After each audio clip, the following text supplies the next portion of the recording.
తమిళనాడు రాజకీయాల్లో ఇప్పుడు పెద్ద చర్చకు దారితీసే పరిణామం చోటు చేసుకుంది. దళపతి విజయ్ నేతృత్వంలోని తమిళిగ వెట్రి కళగం పార్టీ ఈ ఎన్నికల్లో ఊహించని స్థాయిలో విజయం సాధించింది. ద్రవిడ పార్టీల ఆధిపత్యానికి గట్టి షాక్ ఇస్తూ 234 అసెంబ్లీ స్థానాల్లో టీవీకే 108 సీట్లు గెలుచుకొని అతిపెద్ద పార్టీగా అవతరించింది.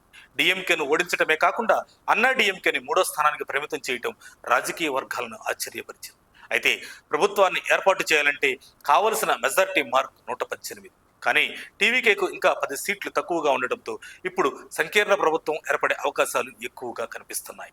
ఈ నేపథ్యంలో కాంగ్రెస్ పార్టీ తీసుకున్న నిర్ణయం ఇప్పుడు కీలకంగా మారింది.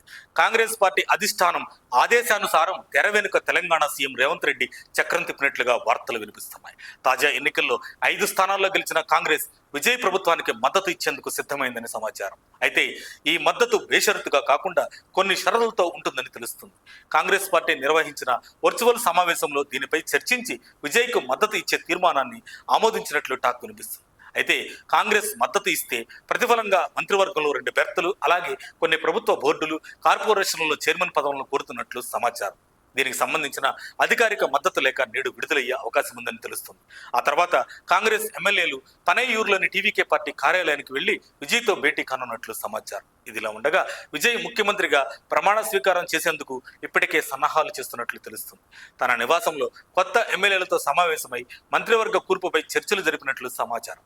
అందుతున్న సమాచారం ప్రకారం మే 7న విజయ్ ముఖ్యమంత్రిగా ప్రమాణ స్వీకారం చేసే అవకాశం ఉంది. ఆయనతో పాటు మరో 9 మంది మంత్రులు కూడా ప్రమాణం చేయవచ్చని పార్టీ వర్గాలు చెబుతున్నాయి. అదే సమయంలో కాంగ్రెస్తో పాటు వీసీకే, సిపిఎం, సిపిఐ, ఐయుఎంఎల్ వంటి వామపక్ష ప్రాంతీయ పార్టీలతో కూడా టీవీకే చర్చలు జరుపుతున్నట్లు సమాచారం.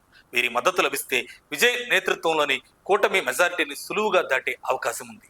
మొత్తానికి తమిళనాడులో సంకీర్ణ ప్రభుత్వం దాదాపు ఖాయంగా కనిపిస్తుంది. అయితే దశాబ్దాలుగా కొనసాగిన ద్రవిడ రాజకీయాలను బ్రేక్ చేస్తున్న విజయ్ ఇప్పుడు ఈ సంకీర్ణ ప్రభుత్వాన్ని ఎలా నడిపిస్తారు అన్నదే అందరిలో ఆసక్తిని రేకెత్తిస్తుంది. మరిన్ని అప్డేట్స్ కోసం మా కాయ్ టీవీని సబ్స్క్రైబ్ చేసుకోండి. మా వీడియో కనుక మీకు నచ్చినట్లయితే లైక్ చేయండి, షేర్ చేయండి. మీ విలువైన అభిప్రాయాలను కామెంట్ బాక్స్లో తెలియజేయండి.